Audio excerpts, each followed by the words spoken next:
Everybody to an Ascension video. I've tried this one time before and unfortunately lost it due to a technological error, but I happen to have a game against Adrixthemadrix live and ready to go. So obviously a top-notch opponent and should be an interesting one. He started with Nihilomancer and had a 3-2 hand. There's not a lot of targets for Surge Protector right now, and I would really enjoy having the Granger in my deck. However, I do think Surge Protector is a pretty powerful effect to have going forward. And I know that he's going to have a 5-0 hand next time. So I'm going to go with the Surge Protector. I'd like to mess up that 5-0 for him as much as I can. I mean, if he has to take the Granger from me, that's kind of not the most effective use of a 5-0 hand that, could be imagined. So, unfortunately, he was able to follow it up with a Snake Shaman, if he chooses to do so. Yes. So, meanwhile, I anticipate shortly picking up a construct, so I'm going to go ahead and go with the Skyrocket Drone with some energy, and I get rewarded with the Beacon Shaman.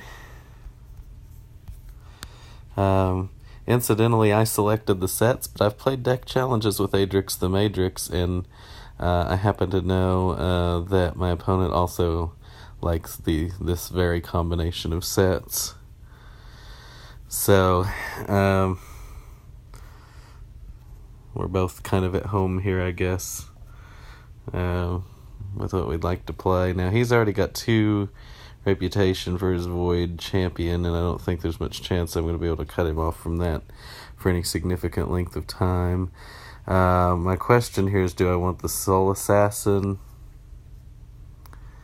I think I want the Initiate's Gauntlets more.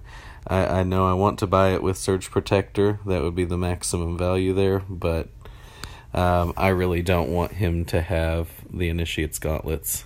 So, I really do want to have it. So, when those two things align, interesting, he did not choose the Soul Assassin there. I thought with the Nihilomancer and being a Void player, he would probably go for that.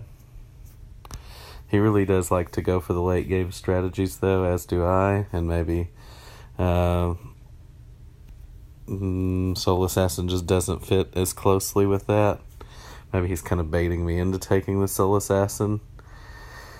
Because I can't really, I don't have a lot of good, he probably sees, I don't have a lot of good use for that right now, to be fair. So, I could take the Workshop Gargoyle and pick up another rep. I could just pick up a Mystic. Probably just going to pick up a Mystic. If he's not that excited about the Soul Assassin, then there's nothing really under 6 in the center row that probably either of us are that excited about. So, he's off to the honor lead. Got him a Soul Assassin now. So, that's the kind of card, that's a good reason to, well, I would have actually been able to pick it up too, but I definitely want the Clockwork Sentry, especially since I can pick up the Workshop Gargoyle along with it. Well, I know I'm buying Clockwork Sentry because I'm about to have 2 constructs in my deck very soon, and it's just a very powerful card. And am I going to be buying... Let's see, I think what I'm going to do is take the second construct and then see what's out there. Now, I could take the Wild Call Staff. I've already got 1 Makana, so I'm already building up close to Plasma Cannon, or, in the direction of Plasma Cannon, and it's very early. That's where the Wild Call Staff right now looks tempting. I just don't have, a lot of rune. I could buy the cannon. Alright, I'm going to take the staff. I'm going to gamble on it. If nothing else, it's a lifebound card. And I do need to pick up my Nary. try to stay on schedule with that, as he has unfortunately been able to cut me off from most of the Lifebound cards. And now he picks up All Set, but there is the Flytrap Staff, and that's quite good.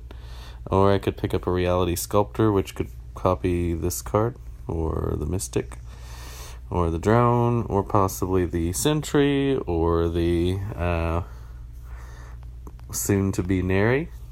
He also could make some pretty good use of the Sculptor, so it's not without merit to take it away from him. I'm going to take the Staff, though. Incremental advantage this early in the game. Pretty good. Okay, guess I'll get rid of an Apprentice. And I just don't think I really want the Spike Merchant. I'm just going to take another Reputation.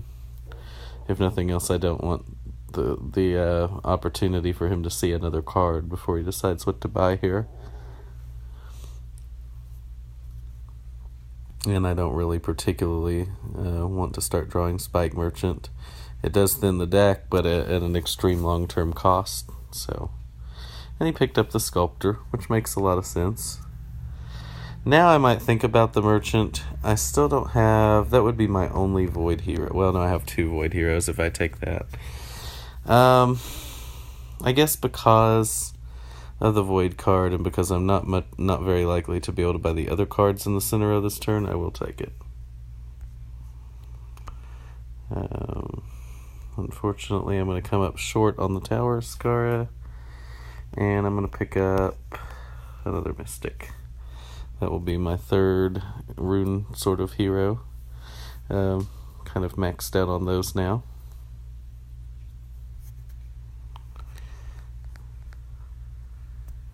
As he gets a 7 hand, and looking at the Sting.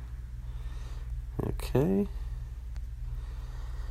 And unfortunately I don't have much that I get to do this turn, but I do get to banish a Militia and put my Staff into play. So now, getting close to where I may be able to buy that Plasma Cannon. And if I do that, I'm going to immediately start looking for more Makana cards. Hopefully going to activate that cannon a couple times this game. Assuming he does not snipe it from me. And there is the Zeta Arsenal, which is also very good.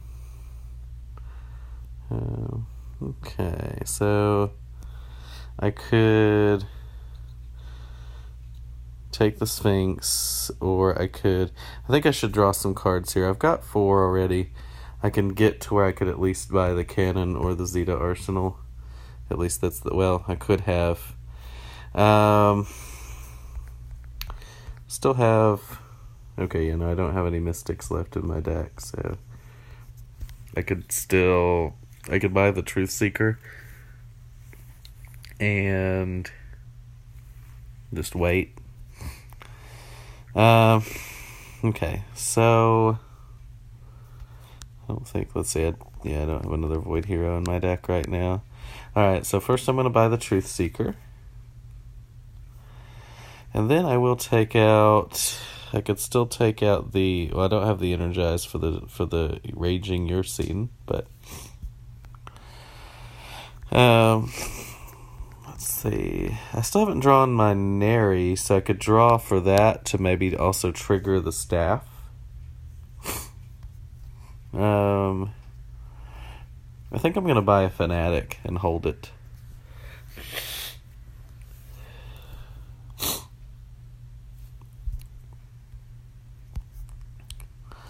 So, he's got a couple little Lifebound synergies, the Soul Assassin, the Tower Skara, got some banishing going. He's starting to develop a pretty solid deck.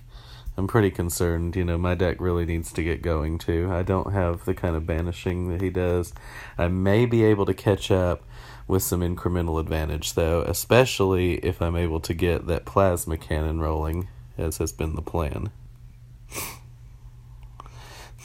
So... I will start with, let's see, I'm going to draw a card off the Fanatic, because I'm probably going to want to be buying a Fanatic here. I'd rather keep drawing cards than to, and I want this energy shard uncovered. Okay, so now what I could do, well, I can still, I'm going to continue to Fanatic and draw through the deck a little faster. If I have a plasma cannon plan, then it needs to be enacted as quickly as possible. So I think what I'm going to do is use the staff to buy the shaman at a discounted rate this turn and take the Zeta arsenal. That'll leave my plasma cannon, which probably I'm more likely to be able to buy waiting for next turn. The Zeta arsenal he was more likely to be able to buy than the cannon, we'll just say. So I felt like that kind of was mathematically kind of the better way to play it. Now, unfortunately, he's going to be able to get the atom and the plasma cannon, so just hasn't really, a lot of it just has not played out very well for me in this game. A little more banishing here. Okay, take the capsule? I guess at this point I just want to turn on my, what's it called? The Zeta arsenal. So that's the largest advantage I have, is the Zeta arsenal. I mean, it's no plasma cannon, but maybe if he can't trigger his plasma cannon, at least I could still have an advantage in that way. I mean, Zeta arsenal could, it basically becomes Hedron cannon, so as long as you can energize it. So it can certainly mow down a row full of monsters, or Fanatic lots and lots of times, or whatever is needed. So hopefully that's in the works here. Getting soured though, so now I'm way behind in-game honor as well. So in a tough spot. Take the Disciple. It's kind of a high payoff sort of card. We go ahead and take the Star Child, I think. I don't have a lot of Makana cards, Makana heroes anyway. I'm going to go ahead and Fanatic here and draw some more cards. It paid off pretty big.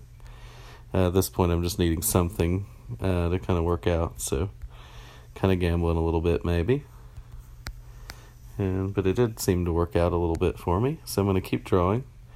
And then I'm going to take, I guess the Wild Gear Sower's the card. And then just see what we can do next turn. May not be very many turns left. The plan is to somehow Zeta arsenal for like a ton, and then draw through the deck and hit the best monster possible with the Surge Protector and unite the Neri. Hit off the Disciple with some big monster. There's definitely some things that could come together here, but felt like it was really a gut punch to my plan when he hit the power to beat the Unchained Fates, and then drawing into the runes to beat Adam, which popped onto the board, which he may have actually had the 8 rune anyway to buy the plasma cannon, but it was going to be close. But he did have the rune to buy the Adam.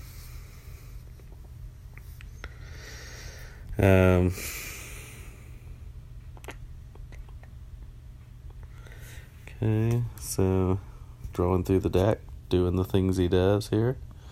The old air support squadron directly into play.